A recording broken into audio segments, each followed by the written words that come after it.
that another? So they say that Gog and Magog for the. So no, okay. So now we're in chapter 3, and we out of the blue, we don't know where this comes from. There's a man by the name of Haman ben Hamedata the Agagite, is from the descendants of Agag, and this is obvious that the Megillah pits two people against each other: the great grandson of Agag and the great grandson of Kish. So Shaul ben Kish was the king who failed to annihilate Amalek. So the message of the Megillah is that sometimes when you have a lethal enemy, such as a sworn enemy, such as Amalek, you have to annihilate him. So Ahashverosh promoted Haman. He advanced him and seated him higher than any of his fellow officials, and that is the hint to why Mordechai is going to confront him. That's my interpretation. That, like you mentioned before, Don, that there are people who say that Mordechai should not have done what he did, and this is it's a new article that's out there, but really it's already mentioned in the Gemara. There's a lot of opinions that accuse Mordechai of doing unnecessary things, like why did you draw the attention of Haman? What was the point of confronting him? And the truth is, we don't understand why Mordechai doesn't bow down. The rabbis say that it was about idolatry, but halakha says that a human being, cannot be idolatry. So if you bow down to a man or a woman, you're not considered a pagan. So they say no, he was wearing a certain ornament that was an idol, and people had to bow down to him. So then you say, okay, so why does Mordechai have to stand in his way and not bow down? And they answer that it was the intention of Haman to convert all Jews away from Judaism to paganism. Not written here. There's no mention. And the problem with that statement would be of thinking that Haman wanted to force the Jews to worship idols is, again, what I mentioned before, the policy of the Persian Empire. The downfall of the Babylonian Empire was religious intolerance. They destroyed all the temples of the nations that they conquered. In the book of Daniel, we read about Nebuchadnezzar creating a huge idol in the valley of Dura and forcing people to bow down to him. And from the historical point of view, we know through the historian Berosos that the downfall of the Babylonian Empire came because the grandson of Nebuchadnezzar, whose name was Nevonaid or Nabonidus, he tried to impose on everyone the worship of one God only, not monotheism, but it's called unotheism, like one out of many. The moon god, whose name is Sin in Babylonian, he made him the central god and sent all the other idols to the peripheries, right? And that caused restlessness among the people. It would make no sense for Haman to try to force the people to worship idols. It goes against the grain of the Tanakh, the way the Tanakh describes the Persian Empire, and against what we know from history. So it's not about idolatry. It is about Haman's own ego. He wants everybody to respect him. So we see here that Mordechai himself is a nobleman because he is among the Avdei Melech Asher B'Shar HaMelech. He sits at the king's. He's one of the king's courtiers, which makes the plot complicated because if he's a courtier, it's because he's a nobleman. If he's a nobleman, then the king must know where is he from because he represents a certain country. If the king knows who he is, then Esther. But he doesn't know the relationship. So that's what he doesn't know. He doesn't know. He knows that Esther is the adopted daughter of Mordechai, but they are not. They were not associated by any way. They thought she's like just an orphan girl that he picked up at the war. And it really, at the end, it says, Ki higida mod Esther ma'ula. Esther revealed that he is her cousin, but nobody knew that. So Mordechai is right there, and he refuses to bow down. And it's very noted when Haman walks by. It's not among hundreds of people. There are a few dozen maybe, and it's very clear, very obvious that Mordechai doesn't bow down. In the palace grounds. It's in the palace, right? Only right. But I know it's jumping hundreds of years into the future, but the way royalty works, you only bow down to the king. You don't bow down to anybody else. Oh, so that's good. So that's another question. Like, what is happening with Haman? Why is he promoted? Why do people bow down to him? And why does Mordechai not bow down to him? And Mordechai says, I am not doing it because I am a Jew. So I think that Mordechai fully understood Haman. And he also maybe even anticipated his reaction. Maybe he knew that this is how Haman will react. Because think about it. Mordechai really put himself in great risk. Haman could have killed him. Haman could have killed him right away. But Haman doesn't do that. He goes after the whole nation and he takes his time. He's planning for a year in advance. Another Hitler, right? I think that, imagine that it's a Hitler, right? If there's someone who works closely with Hitler and understand the mentality of that person, but right now he knows that this Hitler is a second or third in command, and there may be still a sane person on top, and he thinks, let me pull him out to the open and reveal his true nature before it's too late. So Ahasuerus promotes Haman. Haman appears out of nowhere. How does he get there? How does he get to be above all the ministers? Because he is ambitious and he's willing to hold the reins of the empire. And for Ahasuerus, it's perfect because he doesn't want that. He wants to go play golf. Because whether he's Obama or Trump, he'll end up playing golf, right? But he wants to play golf all day, not just, weekends or so. He's an Edward and Mrs. Simpson. Exactly. Let's face it. Listen. He inherited the empire. He inherited the empire from his father or grandfather. Why would he work hard? So here's the guy. He will run everything for me. Mordechai reads Haman. He knows that Haman will not be satisfied with being number two. He wants to be number one.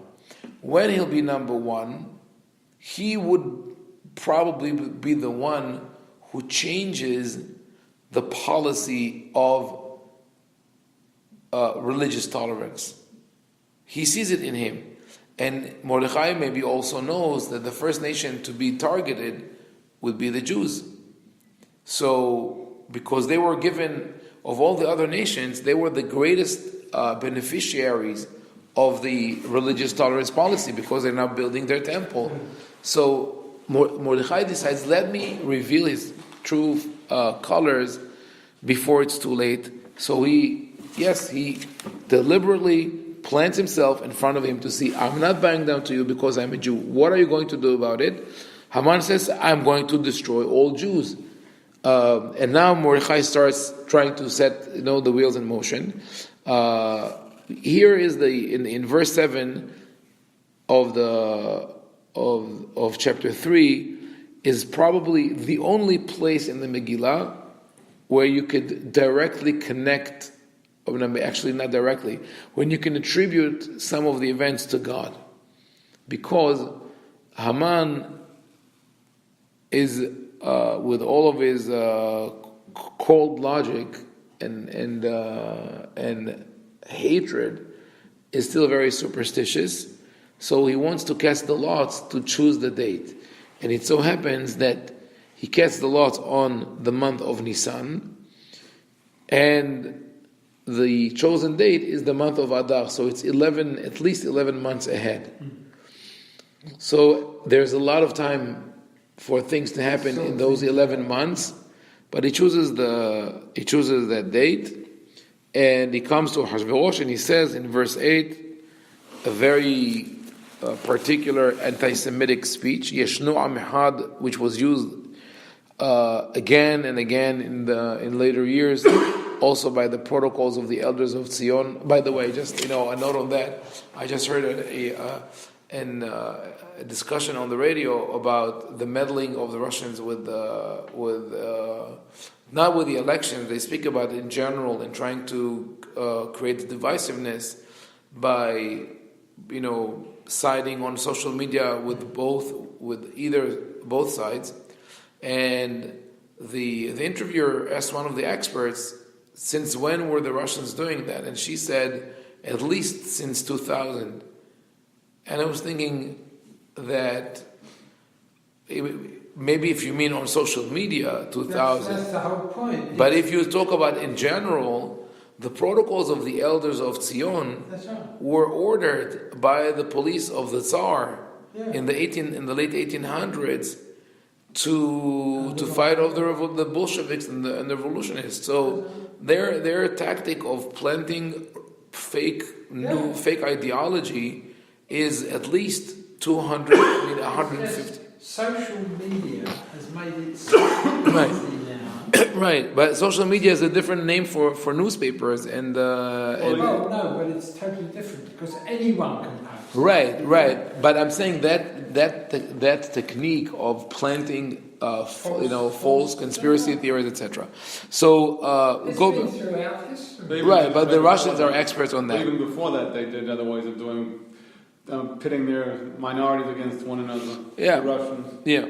So anyway, he says there's one nation which is scattered among all the nations, and what is the worst thing about this nation? Their laws are different from those of any other people, and they do not obey the king's laws. That is the greatest transgression of the Persian Empire, because you have to be a law-abiding citizen. And he says, let us annihilate them, and I will pay 10,000 talents of silver. The king says, here's the ring, take the money, take the people. I don't need trouble. If they spell trouble, get rid of them. So Ahasuerus is neither wicked nor good. He's just indifferent. He doesn't care. As long as his empire keeps running, he will do that. They call the scribes on the 13th day of Nisan, just a day before Pesach, and they send it, and you see how organized they are. They send it to Ahashdar Penei HaMelech, the governors of the satraps, and the governors of the provinces, and the ministers of each nation, to each country as its form of writing and language. So they're very hierarchical, very organized empire. We also know that the Persian mail system, they had those roads and the Pony Express. They invented the Pony Express. Do you notice again? It mirrors when Pharaoh gives his ring to Joseph. To Joseph, right? Interesting. It's the opposite. It's like it's the flip side. Transfer of power. Right. So now Haman becomes even more powerful. He gets the royal seal. He can write decrees in the name of the king, and the decree is that in the 13th of the 12th month, a year from now, 11 months from now, the Jews will be killed and they'll be looted. And in verse 15 again, vehadat nitna b'shon habira, the decree, it's the same thing of the law. It's not decree, it's the law. There's a new law that was legislated, and it's has been declared. Ve'ha'ir Shushan navocha, and the city of Shushan was dumbfounded, because what for the king was a matter of a conversation over half an hour, people don't understand, where did this come from. I heard from my mother, who lived in Israel during World War II. She should have been 6-7 years old at the time. That she remembers how the Arabs in Yerushalayim started marking stores and houses that belonged to Jews, because the Nazis were advancing through the desert with Rommel, and they were saying, I will take this one, I will take this one. This is the kind of atmosphere that you have here when there's a designated date to kill and destroy all Jews. They basically are living on borrowed time. So Mordechai knows all that, and he wears sackcloth and he screams and he goes to the city. He comes to the courtyard. He comes to the royal court and he can't go in. So again, this is his place. Usually he sits there, but he can't be there. And there's mourning and people cry all over. Okay, the girls, Esther's servants come to tell her, and she shudders. She's shocked. She wants him to change his clothes. He wouldn't accept that. And then finally, through Hatach, one of her eunuchs, she gets the story, and he gives him a copy of the letter. Again shows his nobility, because obviously they didn't have enough copies for everyone. And he says, please tell Esther, להגיד לה, לצוות עליה, לבוא אל המלך, להתחנן לו ולבקש מלפניו על עמה. In verse 8, he bade him show it to Esther and inform her and charge her to go to the king, to appeal to him and to plead with him for her people. So Mordechai has a plan, but Esther discards this plan altogether. And I think this is the different way that men and women deal with confrontations.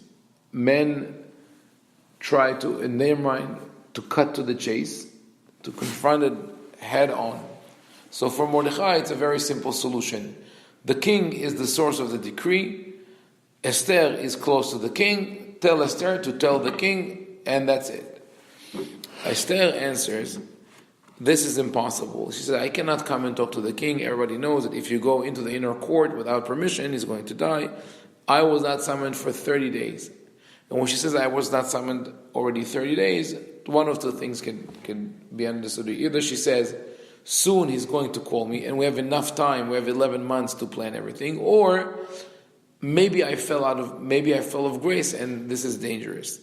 Esther answers, Mordechai answers, in verse 13 and 14, don't think that you could escape into or find refuge in the palace, because if you keep quiet, redemption will come from another place, and you and your family will perish. Now, again here, there are two ways to read it. It says, you and the family of your father will perish. So either he indicts himself as well, and he says, because I didn't educate you well, I will perish, or she was related to him through her mother. So he says, oh, this is all because of your father's family. They're the trouble, so they will perish. Esther answers, I will go. You know what? Now she becomes the commander-in-chief. That's the shift. She says, okay, you now don't tell me what to eat. In a way she says, I will do it, but she says, you did it my way. She says, go and gather all the Jews in Shushan and fast for me. And that's what I said on Shabbat, that this is the counterbalance to Haman's argument. Haman said that the nation is scattered, and she says, gather everyone, because united we stand. This is our power. And she says, I will come to the king, in verse 16, asher lo kadat, unlawfully. And Mordechai goes and does that. She also used the term, v'kasher avadati avadati, if I am lost, if I will perish, I will perish. This is parallel to Haman's plan to cause everybody to perish. Le'abed kol haYehudim. On the third day, and this is in the beginning of chapter 5, this is the continuation of that shift in the story. On the third day, Esther put on royal apparel and stood in the inner court of the king's palace, facing the king's palace, while the king was sitting in his royal throne in the throne room, facing the entrance of the palace. First of all, the details here are very, like you could draw a map of the palace. She stands in the inner court, facing the king's palace. The king was sitting on his royal throne, in the throne room, facing the entrance of the palace. This is like, instruction for the director when for a play. It's written for the stage. It's, you could picture her standing him sitting there. The words she put on royal apparel they don't do justice to the Hebrew, because in Hebrew is Vatilbash Esther Malchut, she put on royalty. So it's not about the garbs, it's about the personality. From this meek, quiet girl, she becomes the queen. And really, in the next verse, in verse 2 of chapter 5, it says, when the king saw Esther, the queen, standing there, meaning he looks at her and he says all of a sudden, who's that person? So she now invested in herself like completely, right, new vigor, a new personality that he didn't know existed. But it's interesting because the translation said the king saw Queen Esther. You said Esther the queen. Yes, and I think has a different connotation. Right. Esther HaMalka. Right. So yeah, that's the way you really should translate in Hebrew. Esther HaMalka. Yeah.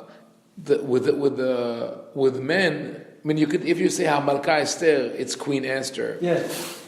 So Esther, she's Esther and she's the queen. And but it's the royal bearing which is exactly is the royal bearing. What you're inferring from. Right, and he talks to her and he says, "Malach Esther Amalka, what is it that you want?" And he says, "Ad hatzi amalchut v'inaten lach." He says, "I'll give you half the kingdom." Now it's not half my kingdom for a horse. It's when he says half my kingdom. Why? How can the kingdom? If the kingdom is split by half, who owns the other half? The king. So what he's telling her is, I will make you my equal. Yeah. He's so taken aback by her strong stand, and what is going through his mind when she comes there? He says, there's something very serious must be at stake, because she risked her life and she came here, and I should really kill her, but she's intriguing. Because she's so powerful and there's a new person that I've never known, and I don't want to kill her, so I would let her live, and I want her to live by my side and be equal to me. And he is so excited. Maybe now he thinks that she's completely his. And here's Esther's wisdom. How does she manipulate the men? By understanding exactly their point of weakness. What was Ahasuerus' weakness? He needed loyalty and he needed respect. Vashti disrespected him and he felt that she was unloyal to him, so he excommunicated her. Esther, he loved Esther and she was loyal to him, but he felt that something was missing because she didn't tell him everything. Now, when she was willing to put her life on the line, he feels that she's finally totally his, and we could share the kingdom, right? Half and half. What does she do? At that moment of great excitement for him, she completely confuses him by saying, "Let the king and Haman come to the feast that I have ready for them today." So he's now on the watch and completely upset with Haman, and doesn't really know what to do with her, because she risked her life to summon him to an emergency feast with Haman. So she got some thinking. Now that his gears are wearing now, thinking of what is Haman and Esther plotting together, and that sets the stage for the next part of chapter 5.